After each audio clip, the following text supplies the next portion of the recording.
It is the 5th of July 2022. This morning I got up and as usual sat down behind my desk, and my wife brought my first cup of coffee and I lit the Camel and I scanned through my messages that came in through the night. And my attention was drawn to a WhatsApp message sent to me by a friend in Australia, and in that message he included a Twitter link. Without really analyzing it, I just clicked the link and it opened up on Twitter, and what I saw there blew my mind. I am a guy that is a totally committed fatalist, a realist, and a fanatical analyst. And the more I read through that article, the more I got upset and angry, and at stages just dumbstruck. I couldn't believe what I was reading. Now, I will put a link to that Twitter chat in the description of this video, so that those that are really interested can go and look for themselves. But let me warn you, you need a lot of time and you need an open mind.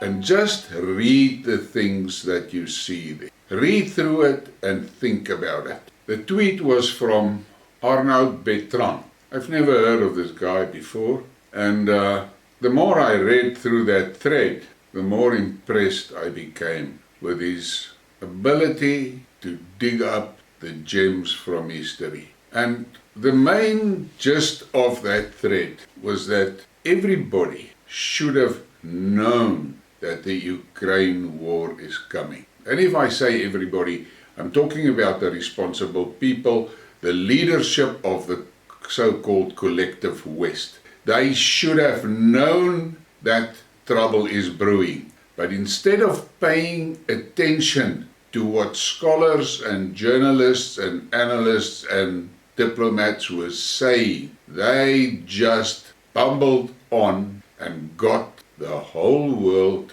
to where we are today. On the brink of World War III, with a serious threat of a nuclear conflict. And for that, I don't think that we can ever consider to forgive the leadership. And in the leadership, I'm counting the White House, Washington, London, Downing Street, Brussels. The people there, for some mysterious reason, decided it was a good plan to get the whole world wiped out. The thread starts off with this statement. It's fair to say there has rarely been a conflict that so many strategic thinkers from the other camp saw coming and warned against for so many years, yet had their advice ignored. This begs the question, why? The first one is George Kennan, arguably America's greatest ever foreign policy strategist,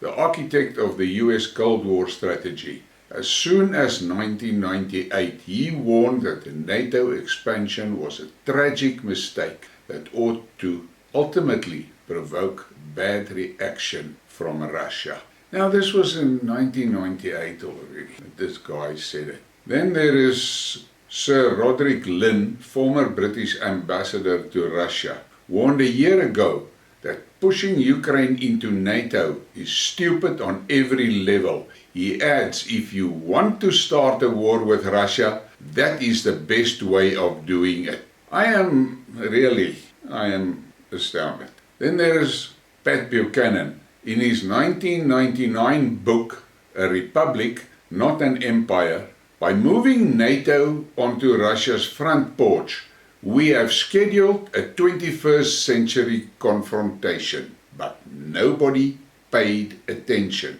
The British journalist Ed Tweetius, former Sky News foreign affairs editor, in his 2015 book Prisoners of Geography for Russia, a pro-Western Ukraine with ambition to join EU or NATO could not stand and could spark a war. In 1997, 50 prominent foreign policy experts, former senators, military officers, diplomats, etc., sent an open letter to Clinton outlining their opposition to NATO expansion. It is a policy error of historic proportions, they wrote. Another one, George Beebe, who used to be CIA's top Russia analyst, who in January this year linked Russia's actions in Ukraine directly to NATO expansion, explaining that Russia feels threatened and inaction on the Kremlin's part is risky. Ted Galen Carpenter,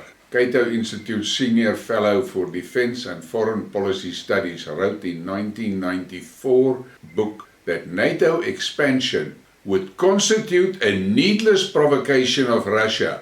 Today, he adds, we are now paying the price for the US's arrogance. This is a legendary journalist, John Pilger, who wrote this article in 2014 in The Guardian.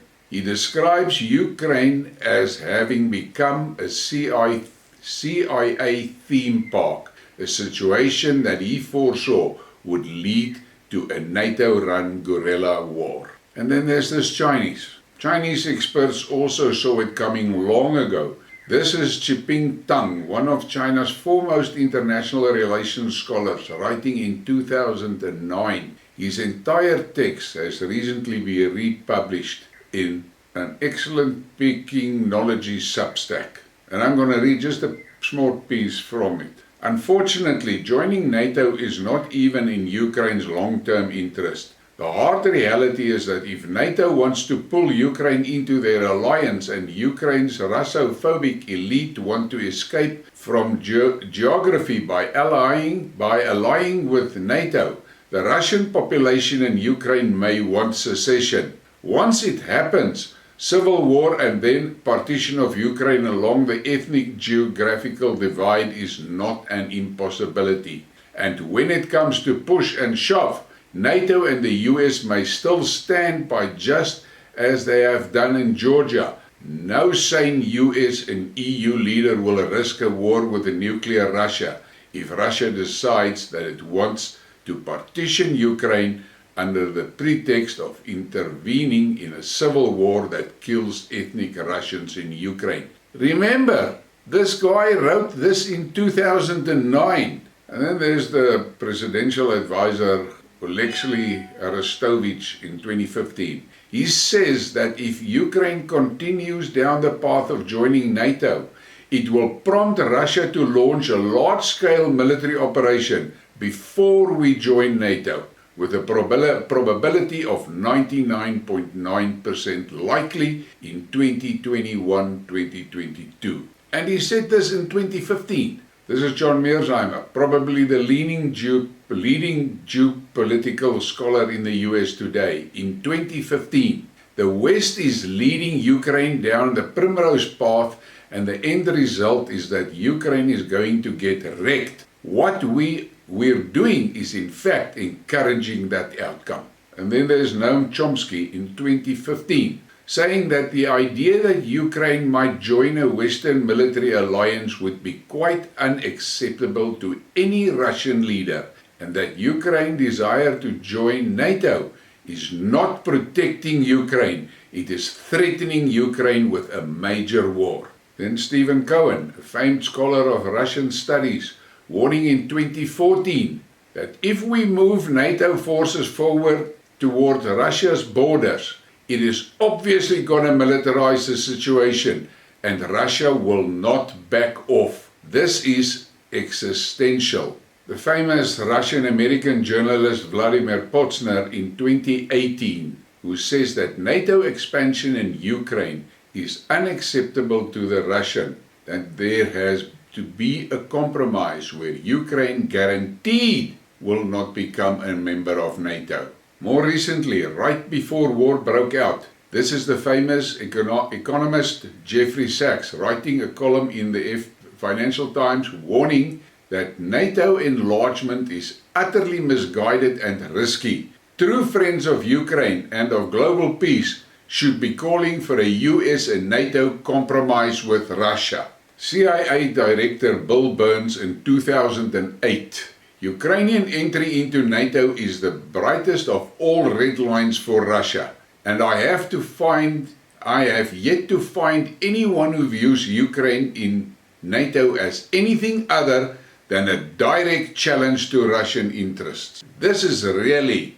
important. And the warning is clear, but the arrogant leadership did not listen. Former US Defense Secretary Bob Gates, in his 2015 memoirs, moving so quickly to expand NATO was a mistake. Trying to bring Georgia and Ukraine into NATO was truly overreaching and an especially monumental provocation. Now, there's a few more, I'm not going to put them in here. I have looked through the material and there is material that could be used in separate Skidmarks, and I will do that at a later stage. For now, all I want to say is that the West was warned by people with knowledge and insight. And as I said in a previous Skidmark, the biggest problem that we have is that the West has run out of statesmen and run out of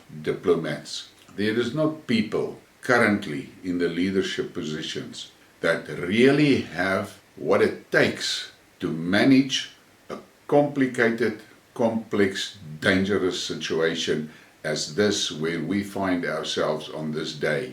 And if you look at the Russian leadership core, you have to accept and agree those people are responsible, intelligent, and clear-headed. They do not fool around like Bojo did at the G7 meeting. They are serious about the things that are happening, and they take their positions serious and handle it with the responsibility that the Russian nation expects from them, and in a way that the world expects from them. We have got a serious problem, and NATO is the instrument that is being used. I will do a Skidmark on NATO because I found some interesting material on it. That organization should have been disbanded a long time ago. It is obsolete and it has no role to play, but yet the Western leadership is keeping it alive primarily to prod Russia, and it may cost them a lot.